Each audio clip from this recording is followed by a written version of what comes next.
Quero que você abra a sua Bíblia em Lucas 17, 20 e 21.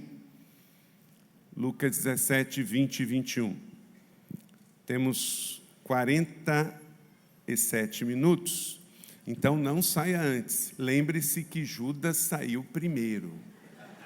Então aqui a gente fica até o finalzinho, não é verdade? Então vamos lá. Lucas 17, 20 e 21. Eu vou ler na NVI, também vai estar no multimídia, você pode me acompanhar. Lucas 17, 20 e 21 diz assim: certa vez, tendo sido interrogado pelos fariseus sobre quando viria o reino de Deus, Jesus respondeu: o reino de Deus não vem de modo visível, nem se dirá, aqui está ele, ou lá está, porque o reino de Deus está entre vocês. Vamos dizer isso juntos, a parte final? O reino de Deus está entre vocês. Então, formando discípulos, como gerar discípulos na perspectiva do reino e não da religião?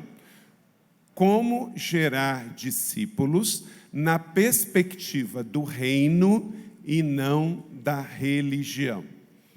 Esta é a palavra que eu quero, em nome de Jesus, trazer para você. Pode colocar aí também a foto da minha família. Sueli, a Leila não pôde vir hoje, mas ela manda um abraço querido, está numa outra missão lá na igreja. Então, sou casado com Leila há 25 anos, temos os nossos 4 filhos, Ana Carolina, 22, Ana Beatriz, 20, e os 2 meninos, 17. As 2 meninas estão na universidade e estão namorando. Os 2 meninos não, porque com 17 anos não é época para isso ainda. Então, 17 ainda está na fase de cuidar dos estudos e da família, né? Mas daqui a pouco a gente abençoa eles. Então, está aí a família Busca Paz para você. No Cartoon tem a família Busca Pé. A minha é a família Busca Paz, tá bem? Gostaria de orar com você mais uma vez. Papai, obrigado por estarmos em família. Papai, aqui é a casa do Senhor. Temos irmãos mais velhos, irmãos mais novos. Temos pais espirituais. Obrigado, Senhor, porque a comunidade da graça nasceu no teu coração. O Senhor deu a visão para o pastor Carlos Alberto e para a Sueli, e fruto, ó Deus, desta visão, hoje é uma grande família abençoando esta nação, e eles não querem ser religiosos, eles querem ser filhos, eles não querem ser uma casa de religião, mas eles querem ser uma família de discípulos. Então, ó Deus, usa a minha vida nesta noite, com o teu evangelho, para ser um instrumento, para que esta verdade seja ainda mais profunda neste tempo e para esta geração.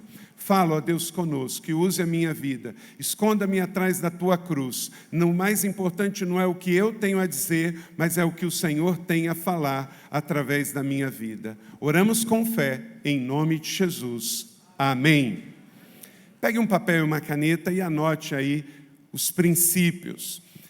Então, Jesus, ele gostava, era o mestre por excelência, e ele gostava sempre, à luz das perguntas, trazer os seus sermões, trazer os seus ensinamentos. E os discípulos estavam lá, num dia como o de hoje, no encontro, e eles começaram a perguntar então, quando que vai acontecer este reino que o Senhor tanto fala? Aonde está esse reino que o Senhor tanto fala?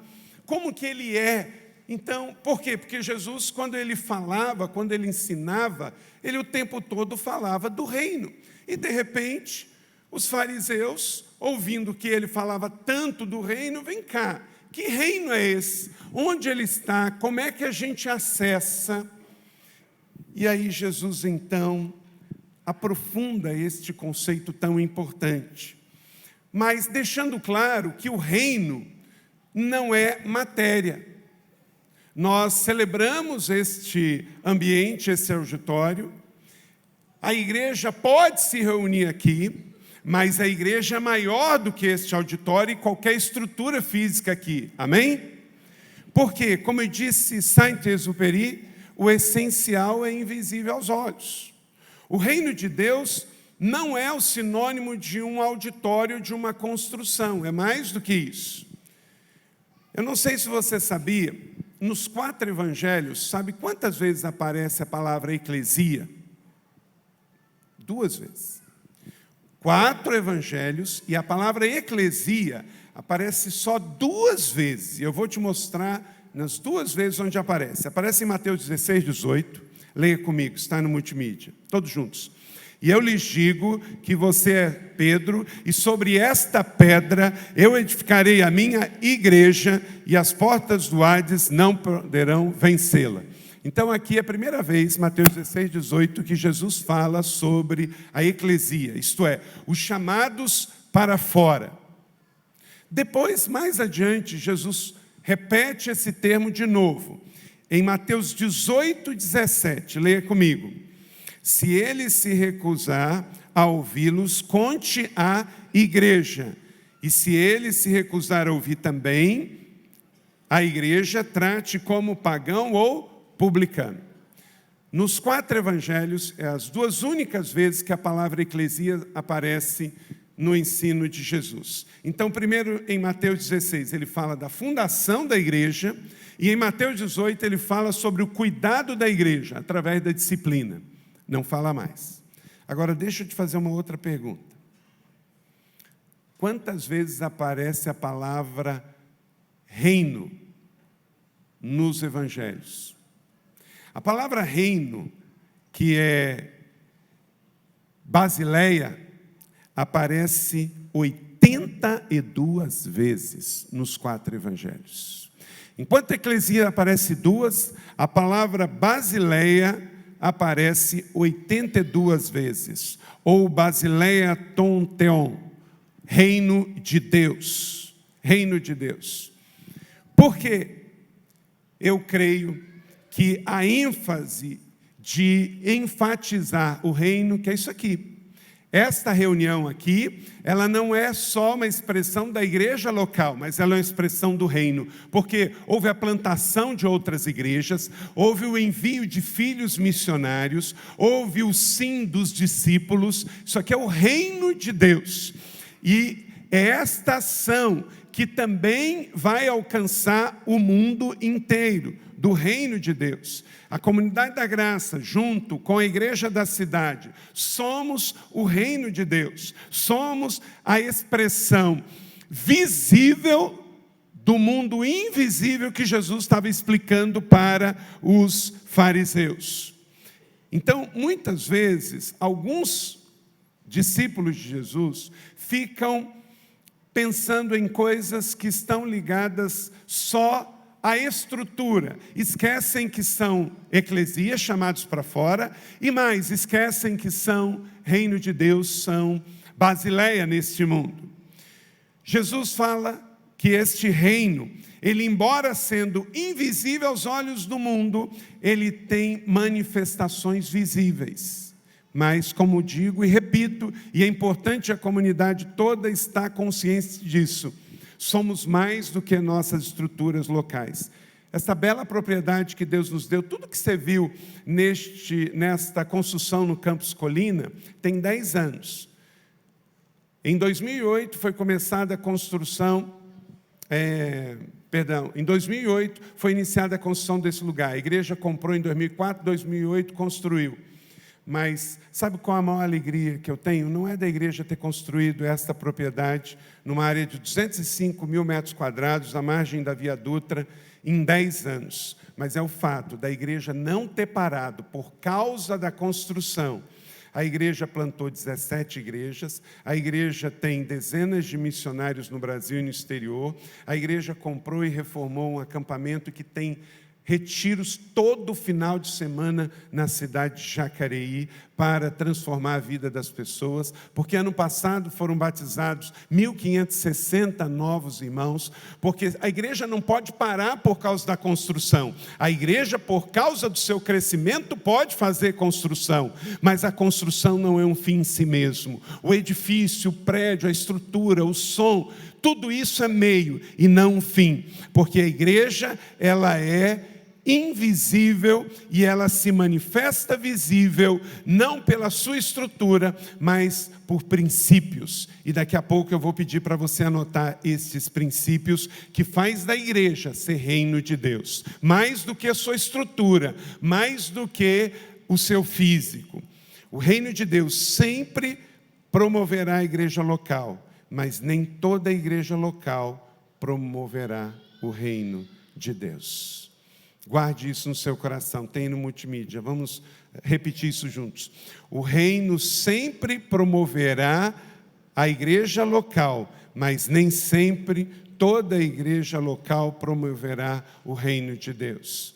Então, se uma igreja ela é saudável, ela vai promover o reino. Mas nós sabemos que tem muita igreja que não está promovendo o reino. Só está promovendo religião. Só está promovendo teologia. Queridos, eu sou bacharel, eu sou mestre em teologia, eu amo teologia. Estava conversando com o pastor Manuel sobre o sonho de eu fazer o mestrado, mas eu quero dizer para você. Toda teologia é como um óculos, é um filtro. Por quê? Teologia é da terra para o céu. E se é da terra para o céu, pode ter problemas. Uma teologia pode estar certa e uma teologia pode estar errada. Porque toda teologia, seja pentecostal ou tradicional, seja puritana ou presbiteriana, calvinista ou batista ou armeniana, ela parte do homem, da mente e da hermenêutica que o homem faz acerca de Deus. Porque o próprio nome diz teologia, estudo do homem sobre Deus. Mas o que é mais importante não é a nossa teologia, é o Evangelho. Porque da teologia é da terra para o céu, o Evangelho é do céu para a terra. Então o Evangelho não tem errada, é o que está escrito, disse Jesus em Mateus, Marcos, Lucas e João. Aí sim nós temos o ensinamento do reino de Deus. E a nossa teologia deve ser esta, mas muito cuidado, porque nem toda teologia aí fora, ela é biblicamente saudável. Como o pastor Carlos Alberto bem falou, 300 pastores da igreja se reuniram para estar afinando a teologia, porque como a igreja é dinâmica, ela pode, ao longo do tempo, de maneira muito sutil, estar vivendo uma teologia fora do que é a revelação de Deus para nós. A igreja reino, esta igreja que Jesus estabelece para nós e que deve discipular as pessoas, ela tem 3 dimensões. Anote aí quais são essas 3 dimensões. E a igreja se manifesta reino no mundo em 3 dimensões, a todos os nossos discípulos. Primeira dimensão, a dimensão apostólica. A igreja ela é apostólica. Agora deixa eu dizer para você, não é um apóstolo que tem um anel no dedo, abre uma portinha e vira apóstolo, se auto-intitula. Não é isso não. Não é isso não. Isso é fácil demais de fazer. A igreja tem que ser apostólica. Isso é tão verdade que a igreja romana, qual é o nome dela? Igreja Católica Apostólica. Então deixa eu te dizer uma coisa, irmão. Ser apostólico não é coisa de católico e não é coisa também de neopentecostal. É coisa bíblica do Evangelho de Jesus. Nós temos que ser apostólicos. O que é ser apostólico? Ser apostólico é ter visão de futuro, é ser pioneiro, é ser empreendedor, é enviar missionários, é abrir células, é abrir novas igrejas, é chegar onde nunca chegamos, é atravessar uma cultura, é plantar novas igrejas, é sair da acomodação. Ser uma igreja apostólica não é ter um líder apostólico, mas é todos os discípulos com mente, coração e visão apostólica no reino, de ir, de avançar, de crer, de acreditar em novas barreiras podem ser ultrapassadas. Olha só, ser apostólico é ser, Mateus 28, 19, vamos ler juntos, porque isso é ser apostólico, vamos lá? Portanto, vão e façam discípulos de todas as nações, batizando-os em nome do Pai, do Filho e do Espírito Santo. Então é isso, igreja apostólica é que vai. Então a igreja apostólica é ir, ser uma comunidade da graça apostólica é ir, é nunca ficar parado, é nunca ficar olhando para trás. Meu irmão, olha para cá, olha para cá. Os nossos melhores anos não estão para trás, nossos melhores anos estão por vir. E uma comunidade profética, apostólica, ela olha para frente, ela dá as boas-vindas ao amanhã. Somos gratos pelo passado, mas estamos otimistas, cheios de fé e esperança com o que há de vir, porque disse Jesus que nós temos adiante dele o reino. E Paulo disse: olho nenhum viu, mente nenhuma imaginou o que Deus preparou para aqueles que o amam. Quem amam Jesus aqui? Então o seu melhor está por vir. Uma vez eu encontrei um pastor azedo, amargo, que você sabe que tem, né? E ele: Carlito, que negócio é esse de que o melhor está por vir, que o melhor está por vir? Eu falei: rapaz, você está azedo, hein? Deixa eu dizer uma coisa, se o seu pior está por vir, o meu melhor está por vir, dá licença. É que tem gente que acorda de manhã, toma uma madeira de vinagre e fica azedo o dia inteiro. Aí a alegria do outro ofende o meu amargo. É igual o camarada que não gosta de dar dízimo na igreja, é o único que pega mal com o momento do dízimo na igreja. Sabe por quê? A generosidade do outro ofende a avareza dele. Então ele não gosta. Então o cara está azedo, amargo. O cara que está na perspectiva da felicidade do reino, então ele fica feliz, porque ele sabe que com Jesus é de glória em glória, o melhor está por vir. Então, a dimensão apostólica é ir, é abrir novos caminhos, é nova direção. Mas tem uma outra, eu falei que é 3 dimensões. A outra é a profética. Nós temos que discipular também na perspectiva do profético. Meu irmão, não é porque nós somos uma comunidade da graça apostólica que a nossa fé é a partir do Novo Testamento. Não, nós temos raízes em toda a Bíblia. Nós cremos no que Deus falou e ensinou nos patriarcas, nos profetas, em todos os livros, os 39 livros do Velho Testamento. A nossa fé está lá. E o que é?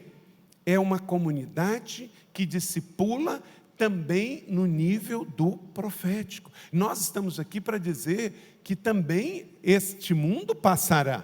Temos uma responsabilidade profética com o mundo. Atos 3,19, leia comigo, Pedro pregando em Jerusalém: arrependam-se, pois, e voltem-se para Deus, para que seus pecados sejam o quê? Cancelados. Então a igreja não pode parar de pregar profeticamente. A igreja tem que pregar sobre arrependimento. O discípulo deve discipular sobre redenção, sobre arrependimento, sobre a volta de Jesus. A igreja tem que trazer os apontamentos do céu para a terra. E é aqui que acontece, no discipulado, a conquista dos 7 montes. É no profético.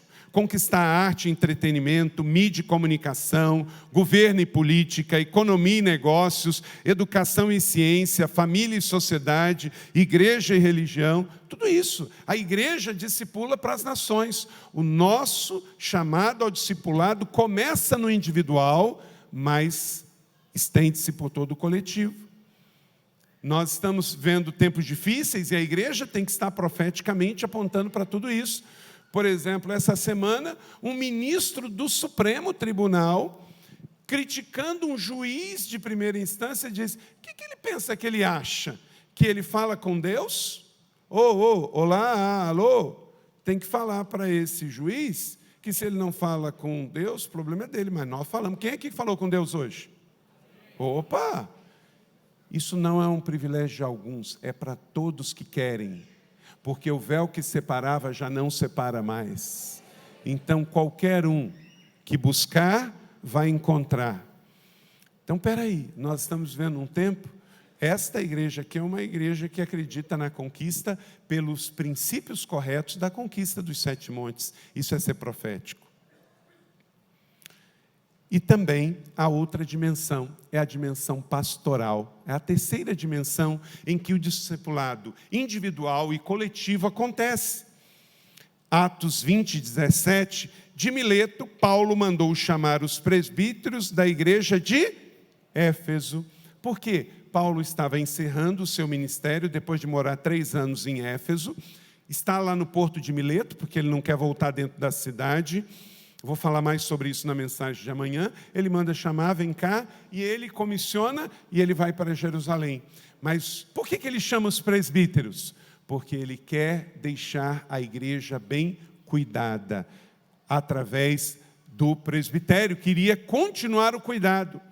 Então, para você memorizar de que o nosso discipulado, num plano pessoal e coletivo, se queremos, à luz da Bíblia, gerarmos discípulos saudáveis, precisa ser nas dimensões do reino. Não é gerar prosélitos de sistemas, não é controle das pessoas, é gerar pessoas livres, grandes, empoderadas. E um discípulo grande, ele tem uma visão apostólica, ele tem uma visão profética, ele tem uma visão pastoral. O apostólico vai, o profético traz e o pastoral cuida. Você pode repetir isso comigo? O apostólico vai, o profético traz e o pastoral cuida. Porque nós vamos em nome do Senhor, nós trazemos do céu para a terra em nome do Senhor e nós cuidamos das nossas ovelhas em nome do Senhor. E aí que acontece? O discipulado pessoal, as casas de paz, as células. E agora, então, eu quero deixar para você 12 princípios, anote aí, sobre como que nossas igrejas locais serão visíveis para um mundo de algo que o mundo não pode ver. Disse Jesus, o reino de Deus não pode ser visto porque ele é invisível. Então, como é que o Ronaldo, como é que o Carlos Alberto, eu, cada um de nós, vamos ser igreja, e cada um de vocês, nós vamos ser a igreja. O Manuel, lá em Boston, vai ser igreja que o mundo não pode fisicamente ver, mas pode ter certeza que existe. Anote aí, a igreja vive o reino e faz discípulos de Cristo, primeiro, por meio dos seus valores. Uma igreja, gente, uma comunidade tem que ter valor. Por exemplo, vou te dar um exemplo de um valor que nós cremos: a honra. Honra hoje, o único lugar que fala de honra, gente, é na igreja e na família cristã. Acabou, esquece. Nós estamos vendo juízes do Supremo se pegando em sessão ao vivo pela televisão. Nós estamos vendo um desrespeito generalizado. Nós estamos vendo uma total falta, por causa até de uma consequência. Ora, se uma autoridade que foi eleita para proteger rouba, claro que quem está embaixo não respeita. Então, uma inversão de valores terríveis. Não é? Isso está acontecendo entre irmãos, isso está acontecendo na sociedade, mas para nós continua sendo um valor. A honra para nós é um valor. Por exemplo, em João 5:23, leia comigo: aquele que não honra o filho, também não honra o pai que o enviou. Então, dever de filho é honrar o pai. Seja num plano espiritual, no filho espiritual honrando o seu pai na fé, e também no plano com o sentido de que honramos a Jesus para honrar a Deus. Efésios 6:2 diz: honra o teu pai e tua mãe. Esse é o primeiro mandamento como promessa. Por quê? Porque a honra para Deus é um valor. Que em nome de Jesus, se nós de fato queremos ser a igreja que vive o reino, os nossos valores precisam estar em evidência. Se no mundo não tem mais valor, na igreja tem. Se na família lá fora não tem, na família daqui tem. Para nós temos valores, e são muitos, eu só citei um exemplo. A honra é um valor para a igreja de Cristo. A honra é um valor para a comunidade da graça, amém? Por quê? Queremos honrar. Qual o papel de uma família ajustada? O filho mais novo honra o mais velho, e o mais velho promove o mais novo. Esse é o princípio de família, e é assim que a gente vai viver. Segundo, a igreja que vive o reino e faz discípulos de Cristo, ela é reconhecida na terra, além de seus valores, pelos seus princípios. Diga comigo, princípios. Nós temos princípios e não podemos romper com esses princípios, porque a igreja é diferente. A igreja não é melhor e não é pior, mas a igreja ela tem um chamado específico, e esse chamado se faz através de princípios. Por exemplo, como eu dei um exemplo de valor à honra, vou te dar um exemplo de princípio: a guarda do sábado. Para nós que somos cristãos é do domingo. Claro que nós temos que ter um dia que a gente separa para adoração ao Senhor de uma maneira especial. E o domingo para nós é esse dia. Alegrei-me quando me disseram, vamos à casa do Senhor. Eu estive na Coreia, pastor Carlos Alberto, e conversando com alguns pastores, eles disseram, ore pela próxima geração. O que acontece? A Coreia tem uma economia de mercado parecida com os Estados Unidos. E os mais jovens estão pensando assim agora, mas se eu for para a igreja domingo, quanto que eu vou perder? Porque é como lá nos Estados Unidos, né, Manuel? Que você trabalha, você ganha. Então, para você tirar um dia para poder servir na igreja e adorar a Deus, além de você não ganhar, você tem que pagar por aquele dia. Mas na fé cristã é assim, sabe por quê? Não existe altar sem sacrifício. Samuel disse, eu não oferecerei a Deus um sacrifício que não me valha nada. Então, nós temos que entender que quando eu venho para a igreja, seja para adorar, seja também para servir, eu realmente vou decidir não ganhar dinheiro, eu vou decidir dar, porque a fé cristã não é sobre o que eu tenho a receber, é sobre o que eu dou. Então, meu irmão, você que é empresário, às vezes você também vai ter que pagar para servir, não é toda hora que eu ganho, muitas vezes eu dou. O princípio da guarda do sábado é o princípio que nós usamos na igreja cristã no domingo. E bem do jeito de Jesus. O fariseu guardava de um jeito que podia deixar a pessoa morrer, mas ele não socorria. Por que que Jesus curou no sábado? Foi para, de pirraça, transgredir a lei? Não.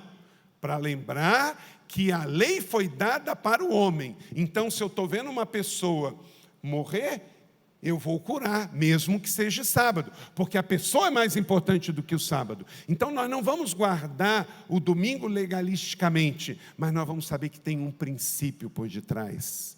Há um princípio de separar um tempo para Deus. Como é também um princípio, deixa eu dizer uma coisa para você, Deus nos dá 7 dias. E um desses dias, quando nós tiramos no domingo, não é só para adorar a Deus, mas é também para descansar o corpo. E se você é um workaholic e você nunca para e se orgulha disso, eu quero te dizer em nome de Jesus que você está errado e você está em pecado.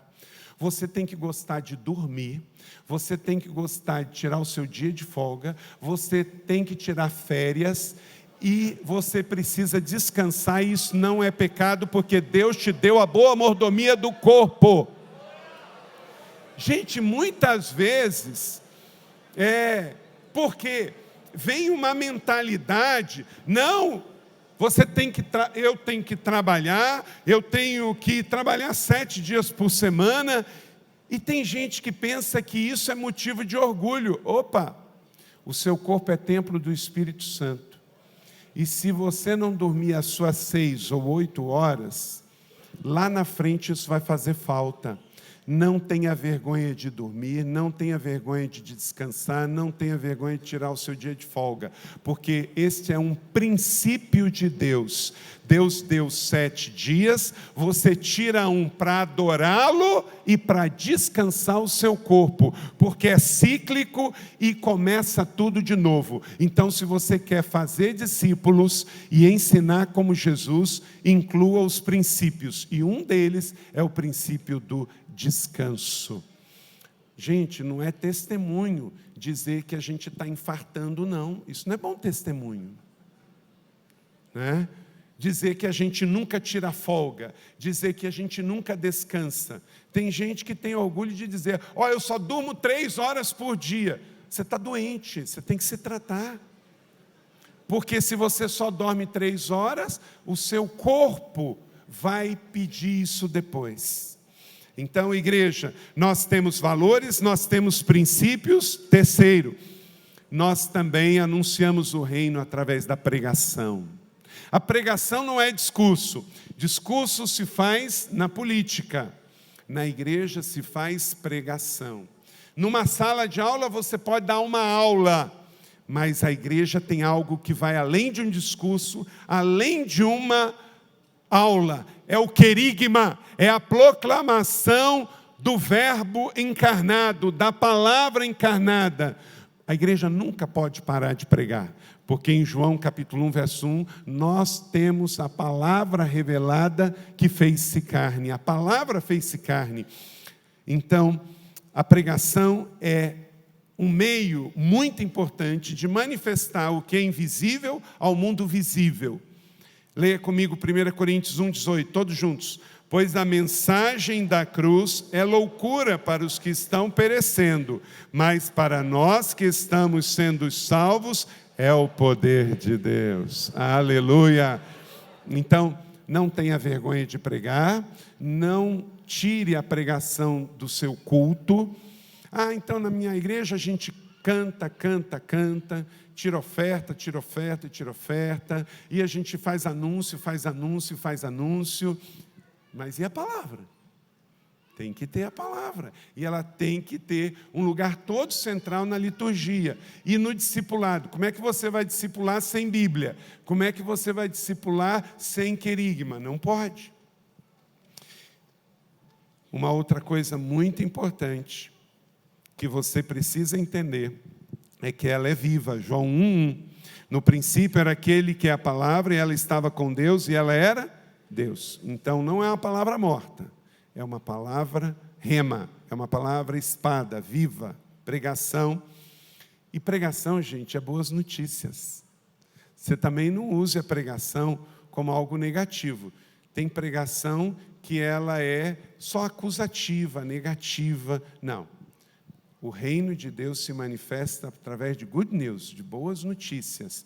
Pregue sobre esperança, dê esperança para as pessoas, aponte soluções para as pessoas, porque a Bíblia é o livro dos livros, o Evangelho é o poder de Deus. Se você tiver sermão negativo, vai gerar uma igreja negativa. Se você tiver um sermão jornal de ontem, não vai edificar uma igreja saudável e viva. Mas há mais. Quarto valor de uma igreja que passa o reino é a linguagem. Uma linguagem. Por exemplo, a igreja, queridos, a comunidade da graça é lugar de linguagem nobre, de beleza, de realeza, porque aqui são príncipes e princesas de um reino de Deus. Agora, deixa eu dizer, quando a gente fala reino de Deus, quando a gente fala Basileia, nós não estamos falando de império. Quando às vezes a pessoa ouve a palavra reino, pensa em imperador. Império impõe. Deus não é tirano. Jesus não é um filho de tirano. Jesus é o rei do amor. Ele não é um imperador que impõe nada aos seus súditos. Ele é um rei de amor que convida os seus filhos, os seus amigos, a ser parte da sua família. Então a nossa linguagem na igreja, gente, é: meu irmão, minha irmã, por favor, olá, dá um abraço. A igreja tem essa linguagem. No nosso meio, não tem palavra torpe, não tem palavrão, não tem palavra grossa. Ninguém aqui trata ninguém com grosseria, porque a nossa linguagem é linguagem do reino, do céu na terra. É muito obrigado, é Deus abençoe, é por favor, seja bem-vindo, porque nós somos o povo do rei e do reino. Amém? Veja Colossenses capítulo 4, verso 6, leia comigo. O seu falar seja sempre agradável, temperado com sal, para que saibam responder a cada um. Quer dizer, no nosso meio não tem linguagem vulgar, profana, rebelde, pequena. Nós somos o povo que eleva uns aos outros. Nós somos o povo que quer que os nossos filhos cresçam e sejam ainda melhores do que nós, que em nome de Jesus gere discípulos, não não para o controle. Gere discípulos para que o seu teto seja o piso deles, para que eles possam ir maior, mais longe, que você tenha prazer em vê-lo. Está vendo? Aquele lá eu ganhei para Jesus, está vendo? Ele está discipulando. Está vendo aquele outro lá? Ele está plantando uma igreja. Está vendo aquele outro lá? Ele está pregando. Está vendo aquele ali? Ele escreveu um livro. Aquele lá compôs uma música. Porque você não tem ciúme, você tem prazer em promover os seus filhos, e por isso você tem linguagem boa. Andou um tempo um movimento no Brasil que fazia controle das pessoas. Então, mas você foi lá e não me avisou, você comprou tal coisa e não me avisou. Não, isso não é discipulado, isso é controle pequeno. Nós queremos gerar filhos que vão ganhar o mundo. Então a linguagem é muito importante. Quinto princípio, adoração. O reino de Deus, ele se torna visível quando a igreja adora. O que acabamos de fazer, eu fiz uma história ali live, mostrando vocês adorando. É apaixonante, porque a adoração é algo do coração de Deus. Então é uma outra maneira. A gente pode ver o mundo fazendo show, a gente pode ver o mundo cantando música secular, mas o que muda não é a música, o que muda é a adoração. Música qualquer um faz, adoração só filhos podem fazer. O mundo pode fazer show, Lollapalooza, Rock in Rio, mas adoração só o reino de Deus pode promover. É diferente.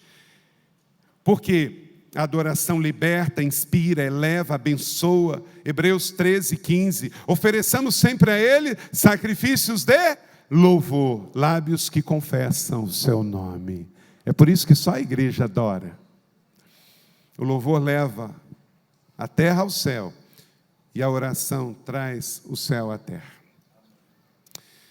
Sexto, uma outra coisa, os ambientes. Um ambiente bom. Gente, é perceptível. Quando a gente vai num ambiente que é das trevas, a gente sente isso no ambiente, não sente? É interessante, às vezes vão pessoas espiritualistas lá na colina, e eles falam assim, pessoas que ainda não têm Jesus e têm essa doutrina, nossa, mas que força, tem um negócio. Eu falo, rapaz, mas tem uma força aqui, olha, o céu abre, tem uma força que vem lá do alto e pega quem está aqui, rapaz, é só você ficar aqui que você vai ver. E a pessoa começa, você entra na linguagem dela. Realmente, nós cremos num poder superior. Nós cremos que há uma força, só que nós temos certeza de quem ela é. Ela não é mística, ela não é mágica, ela não é utópica, ela é real, porque ela é uma pessoa, o verbo encarnado de Deus, que fez-se menino para nós e veio não trazer religião, mas desenvolver um relacionamento pessoal de amor com cada um de nós. E através dos nossos ambientes isso se manifesta. Você vai num ambiente que ele é denso, pesado, das trevas, e nas nossas igrejas é um ambiente de leveza, um ambiente de fé, de adoração, um ambiente positivo, propositivo. E as nossas igrejas, gente, aí, pastor, cuide do ambiente da sua igreja. A sua igreja tem que estar limpa. Eu não estou falando de luxo, olha para cá, estou falando de limpeza. Tem igreja que está suja, que banheiro está mais sujo do que de rodoviária de BR-316, no meio lá do sertão. Não, a igreja tem que ter o banheiro limpo, a igreja tem que ter os ambientes limpos, as lâmpadas queimadas têm que ser trocadas, porque a excelência honra aos céus e inspira as pessoas. Então a gente tem que sim, se você tem um ambiente sujo, a pessoa é estimulada a sujar mais. Se você tem um ambiente limpo, ela fica constrangida em sujar. E isso faz parte também. Não importa se o seu templo é alugado ou se é próprio, se é grande ou pequeno, mas ali tem que ter também um testemunho de um ambiente bom. Limpeza faz parte do reino dos céus. Deixa eu dizer para você, o rei não vem sem ser anunciado, e cada igreja é uma agência de anunciar que o rei está voltando. Vai em qualquer país que ainda tem rei, até na monarquia da terra, antes dele vir, ele manda alguém fazer uma preparação. A igreja está dizendo ao mundo, o rei está voltando. E se somos uma embaixada, se somos uma representação, nós temos que fazer com excelência. Sétimo, atmosfera. A atmosfera da igreja, gente, não pode ser pesada, porque o nosso discipulado não é pesado, você não impõe peso a ninguém. Quando você discipular, não impõe regras. Lembra, antigamente, 2 mulheres se encontraram, estavam conversando lá, 2, Dona Maria, aí uma falou assim, que igreja você é? Aí ela falou assim, sou batista. Aí ela falou assim, estou vendo, mas por quê? Também, olha quanta maquiagem, olha o corte do cabelo. Aí a outra respondeu, e a senhora, de onde é? Eu sou da Assembleia. Estou vendo, olha o tamanho da língua. Então, quer dizer, cuidado, esse negócio de religião, batista, Assembleia, não dá em nada, gente, não dá em nada, né? Gente, nosso discipulado não é regra. Eu fui do tempo, eu nasci no interior do estado do Rio. Sentava a mulher de um lado, o homem do outro, em igreja batista. Em igreja batista. Tinha diácono para verificar o tamanho da saia das irmãs. Eu fui membro de igreja batista, gente, que mulher podia usar calça, se não fosse na igreja, podia usar fora. Gente, minha pergunta, a igreja... Quer dizer, fora pode, dentro não pode. Quer dizer que os homens da igreja são mais depravados que os de fora ainda. Meu Deus! Mas graças a Deus, gente, isso não acontece mais, isso é passado. Mas nós temos que tomar cuidado com outros conceitos mundanos dentro da igreja. Deixa eu te dar um bem simples. Casais que acham que para se casar precisa ter casa própria, precisa ter tudo pago, e enquanto isso... vão viver sem conseguir cuidar da fornicação. Aí vão casar com 30 anos de idade, só que aí começam a transar e falam assim, pastor, mas a carne é fraca, né? Hormônios não são convertidos. Mas por quê? Você trouxe para o casamento um conceito mundano, que é, não, mas para casar tem que ter carro quitado, casa quitada, apartamento, tem que ter bom emprego. Opa, peraí, onde está isso na sua Bíblia ou na minha Bíblia? Sabe, a única coisa que a gente precisa para se casar? Ter certeza da vontade de Deus. Ter certeza da vontade de Deus. Se você tem certeza da vontade de Deus, então no seu discipulado tem que ser como Jesus, não como o mundo hedonista, que está trazendo conceitos para dentro da igreja. E aí o que acontece? Aí você vê hoje um camarada de 30 anos, junto com a menininha lá, os dois, ele 30, ela 28, está no rally rola, aí você chega, aí você fala assim, ô rapaz, e aí? Não, pastor, isso aqui não é nada não, não acontece nada não. Ué, mas se não acontecer nada, tem algo errado. Se você não sentir nada por ela, então não casa, correto? Hormônios não são convertidos. Então, eu não sei o Carlos Alberto e a Sueli, mas quando eu e Leila casamos, a gente nem televisão tinha. Nem precisava, né? Nem precisava de televisão. As coisas atrapalham o início do casamento. Cuidado com as séries do Netflix, você que está precisando casar aí. Já que eu falei de casamento, eu gosto muito de falar sobre casamento também. Deixa eu dizer uma coisa. Quantos aqui são solteiros? Levanta a mão. Solteiros. Tem bastante aí. Deixa eu dizer uma coisa. Sabe quanto que você precisa casar? Quando você pode casar? Quando você não precisa casar. Se você estiver desesperado para casar, não case. Mas se você está satisfeito em Jesus, se você está em paz, aí você pode casar. Sabe por quê? Por uma coisa muito simples. Quem não precisa casar sabe escolher. E quem está desesperado para casar não sabe escolher. Acaba pegando o primeiro que aparece e ainda fala que é da vontade de Deus. E não é. Cuidado. Eu só tenho 4 minutos. Vamos lá. Uma outra coisa muito importante, a atmosfera. No discipulado, a atmosfera leve e envolvente. 8. A cultura de abundância. 8 princípio. O reino de Deus, gente, não é reino de miséria, de escassez. O nosso discipulado, gente, é de Cristo, não é de São Francisco de Assis. Não é voto de mendigância. Deixa eu te dizer uma coisa. Deus não tem problema com abundância, com satisfação. E Deus não tem problema com riqueza. Deus tem problema com o modo como você pode adquirir aquela riqueza. Porque para Deus, os meios não podem justificar os fins.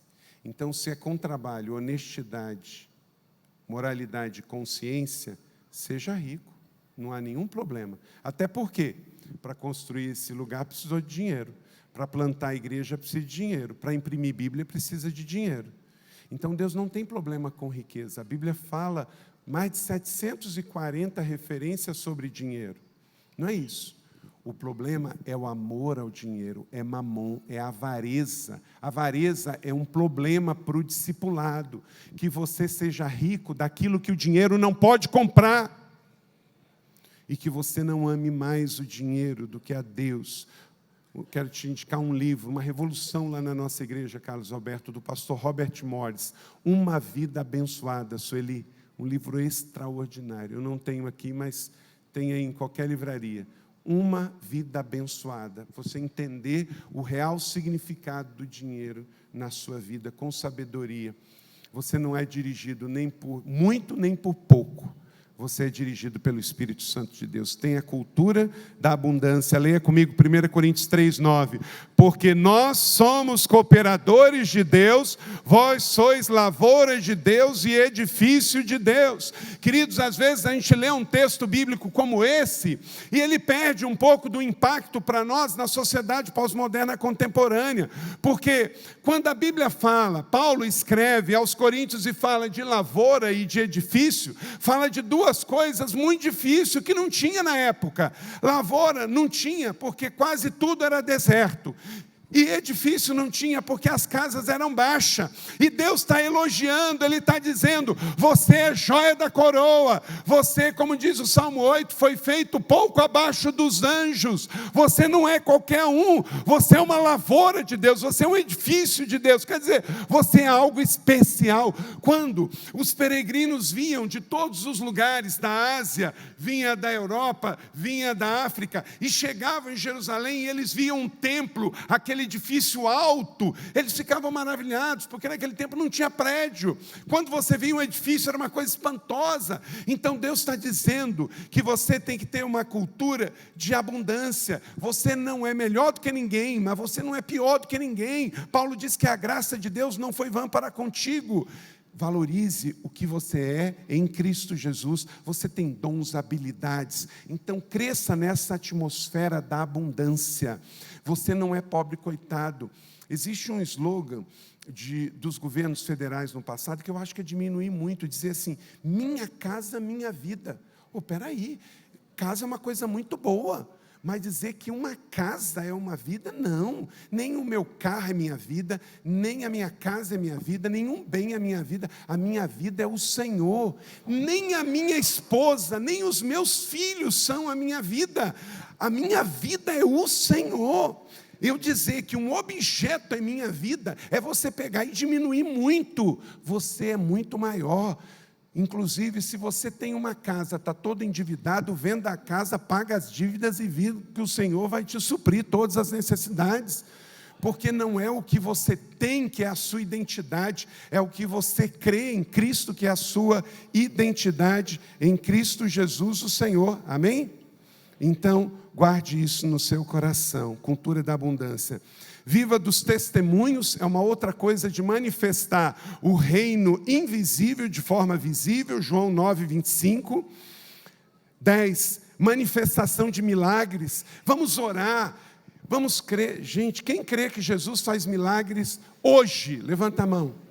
Então vamos orar por milagres. Nós não fazemos milagres, mas nós cremos em milagres. Nós oramos por milagres. Então se há alguém enfermo, ore, unja o enfermo e vamos levar essa cultura, esse ambiente também para os nossos ministérios, manifestação de milagres. Só há um lugar que Deus não faz milagre, um lugar onde o povo não crê. Em Mateus 13:58, e não fez ali muitas maravilhas, por causa de quê? Da incredulidade deles. E Deus fazia, pelas mãos de Paulo, coisas extraordinárias. 11, manifestação dos dons espirituais. Ao discipular, ensine que nós temos em Romanos 12, em Efésios 4, em Romanos 12, em 1 Coríntios 12, nós temos o quê? Dons que precisam ser ensinado. Você vai discipular e fazer discípulo, mas tem que ensinar que quem tem Jesus tem o Espírito Santo. E quem tem o Espírito Santo tem dons. E o discípulo deve exercer esses dons. São dons de governo, como Efésios 4 diz. São dons de serviço, como Paulo em 1 Coríntios 12 diz. Mas esses dons têm que ser manifestos. Em Efésios 4, 11, 13 diz. E 12, e último, do fruto do Espírito. A igreja é reino, porque ela é invisível, mas ela se manifesta no mundo visível, através do dom maior, que é o fruto do Espírito, que é o amor. Toda igreja que ama, cresce. Todo discípulo que discipula no amor, gera filhos espirituais. Querido, você não tem que gerar subchefes, subgerentes. Deixe isso que as empresas vão fazer. Você tem que gerar discípulos. Discípulos que amam. Acima de tudo, porém, revistam-se do amor, que é o elo perfeito. Colossenses 3,14. Mike Bredot, pastor da Bethel, lá em Redding, na Califórnia, ele classificou as igrejas em 3 tipos, e todas começam com F, e que a comunidade da graça seja sempre uma igreja família. Existe a igreja fábrica. Fábrica é aquela igreja que só reproduz em série, tem até célula, mas é só bater meta para quando chegar na meta e dobrar a meta, só meta, não é isso não. Igreja não é fábrica. Você não gera prosélitos de sistemas, você gera discípulos de Cristo. A igreja também não é festa, não. A igreja pode ter festa, mas ela não pode ser só uma festa, que senão, gente, nós vamos ficar aqui pulando, vamos pular, tem as luzes bonitas e tudo, mas não vai gerar vida. Que a comunidade da graça tenha festa, mas não seja uma igreja só de festa. Que a comunidade da graça possa até produzir coisas como uma fábrica produz, mas ela não é uma igreja fábrica, ela é uma igreja família. E numa igreja família, como eu disse, ela vai gerar discípulos espirituais, como Paulo gerou. 1 Timóteo 1:2, olha só. A Timóteo, meu verdadeiro filho na fé, graça, misericórdia, paz da parte de Deus, Pai de Cristo Jesus, o nosso... Deixa eu fazer uma pergunta. Paulo gerou filhos biológicos? Não, mas gerou filhos espirituais. Então, discípulo faz discípulo, e é gerar filhos espirituais. Paulo ganhou e gerou Timóteo. Paulo ganhou e gerou Tito. Tito 1:4. A Tito, meu verdadeiro filho, em nossa fé comum. Verdadeiro filho, ele nem filho biológico teve. Então, e eu concluo aqui. Um tempo atrás, um discípulo meu foi numa reunião de um grupo de religiosos. E lá estavam criticando a igreja que o discípulo chama o outro de pai. Agora tem um negócio aí que nas igrejas, o camarada chega e chama o pastor, o discipulador de pai. Só que está escrito na Bíblia que a ninguém chamar de pai.